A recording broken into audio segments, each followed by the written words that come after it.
We've celebrated our independence, tore down colonial flags, and declared Africa free.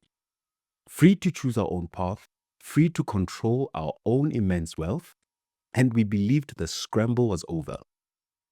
But what if beneath the triumphant speeches and the promises of a rising Africa, we've simply swapped one master for another?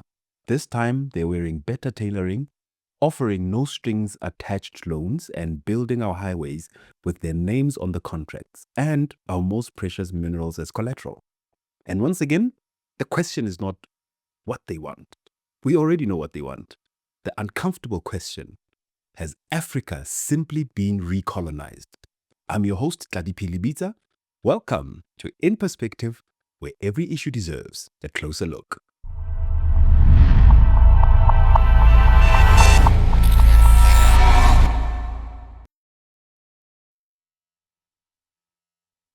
The old scramble was crude. It was about extracting raw minerals, gold, diamonds, rubber, and shipping them to European factories. Today, the stakes are infinitely higher. The globe is electrifying, digitizing, and requires new critical minerals. This has ignited a fierce global competition, a scramble. And Africa? Africa holds the keys to the vault. On one side, China's Belt and Road Initiative extends beyond mere infrastructural development. It encompasses a comprehensive and sophisticated network, meticulously crafted with a single objective: facilitating access to our vital resources. This includes our ports, railways, and extensive mineral deposits. While they construct our roads, dams, and telecommunications networks, the underlying quid pro quo is frequently evident. Preferential access to our lithium, cobalt, magnesium, and iron ore. The strategic engagements underscores China's deliberate pursuit of influence and access to our strategic resources. Then you have the Western counter-strategies. Once the undisputed masters, they are now scrambling to catch up.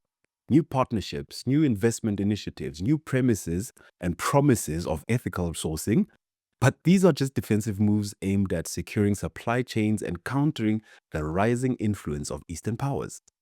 It is no longer East versus West in a Cold War proxy battle.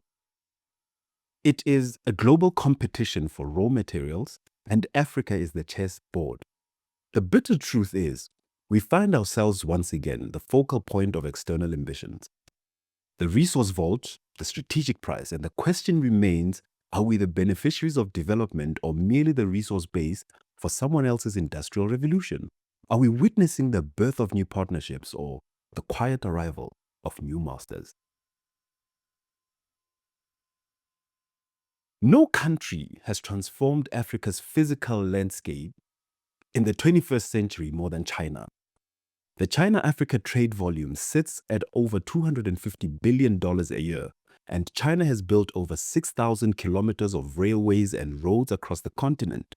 It's impressive, it's fast, it's gleaming. But here's the part that's not in the glossy brochures.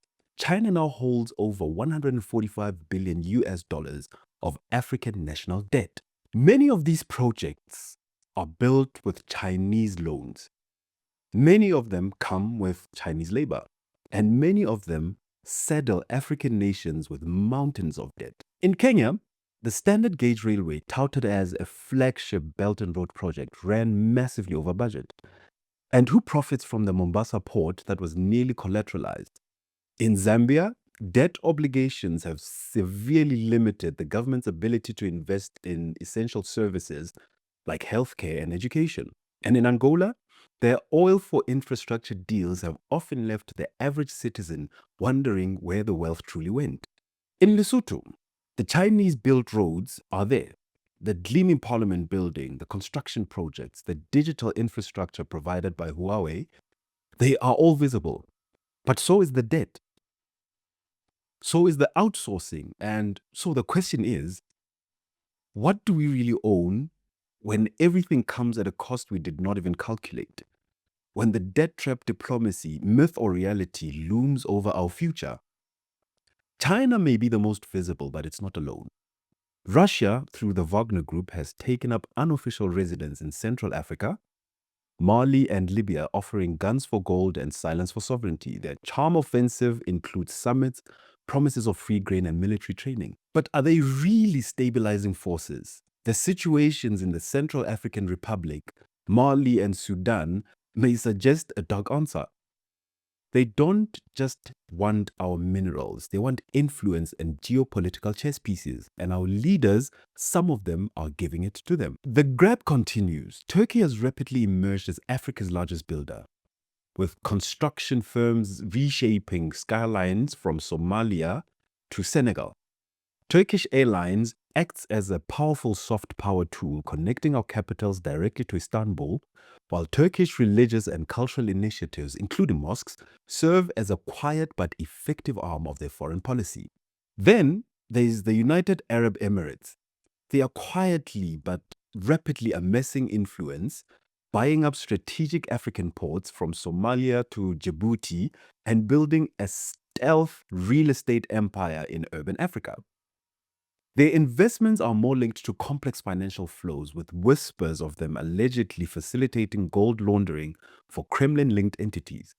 Their influence is not just economic, it's strategic, even military. And India, often overlooked. In a geopolitical spotlight, India's footprint is growing rapidly through massive investments in tech parks, pharmaceuticals, and digital partnerships, offering a different, less resource focused, but equally impactful form of engagement.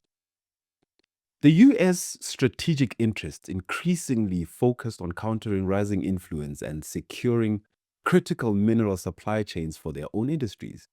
They fear being locked out of the minerals essential for their green transition and their national security. This is where we must face the uncomfortable truth, the African hypocrisy that fuels this new scramble. We love to point out fingers at the West, and often those fingers are justified. Their history of exploitation is undeniable. Their conditional aid, their structural adjustment programs, their lingering prejudices, all valid criticisms. But where is the same indignation, that same fierce protection of our sovereignty when new players arrive? We've weaponized the language of anti-colonialism for decades, shouting neo-colonialism at every move the West makes, while enthusiastically embracing new forms of foreign control. This isn't a principled stance. It's a political convenience. The very leaders who preach Pan-Africanism, who condemn the old colonial masters, are often the first to open their doors, signing away our mineral wealth for short-term gains, accepting military backing that props up their own fragile regimes, often turning a blind eye to corruption and human rights abuses. This isn't pragmatism. It's a profound betrayal of the ideals upon which liberation was built. It is pure hypocrisy. We've replaced the fight for sovereignty with political theater, mistaking loud anti-Western rhetoric for actual independence. Pro-communism, anti-colonialism, pan-Africanism, for many of our leaders, these have become empty fantasies, convenient banners to wave while they sell off our future. And what does this cycle of dependency, old and new, do to the very African identity? If our destiny continues to be shaped in the boardrooms of Beijing, Moscow, Abu Dhabi, if our strategic assets are owned by foreign entities, if our leaders prioritize external validation and external support over the welfare of our people, then who are we as Africans? What does it mean to be truly independent when our infrastructure, media, police, ports, and our digital future are increasingly outsourced? It is no longer East versus West. It's no longer colonizer versus the colonized. It is now a geopolitical buffet, and Africa, we are the main course. The real issue is not who's knocking at our door. The real issue is, do African states have negotiating power? Do we have vision, accountability, and are we choosing partnerships, or are we simply hungry for quick deals that mortgage our future? We are not pawns in someone else's Game of Thrones. We must not be clients in someone else's empire. We're not resources to be tapped. We are people to be respected. The moment we forget that is the moment we become tenants in the very continent we supposedly own. If Africa wants real sovereignty in a multipolar world, it needs three things urgently and unapologetically. First of all, we need transparency. Our governments must disclose every single contract. Let the public read the fine print. Let the terms be debated in the open, not hidden in shadowy deals. We must also invest in our own. We must train our negotiators, our engineers, our auditors, our cybersecurity experts. Nation building begins with skill and not slogans. It begins with our own ability to understand, to challenge, to build, and to maintain. This includes value addition and local processing, moving beyond merely exporting raw materials and building our own industries. We need unity by values and not by flags. We need strong regional blocs and economic diversification. We need a united front built not just by shared trauma, but on shared values of good governance, accountability, and a collective refusal to be exploited. We need to negotiate as a bloc, demand common standards, and hold each other accountable when one nation compromises the continent's future for quick personal gain. And we must harness youth activism and technological innovation, driving a new narrative for the continent, one of self-determination and dependency. China is not going anywhere.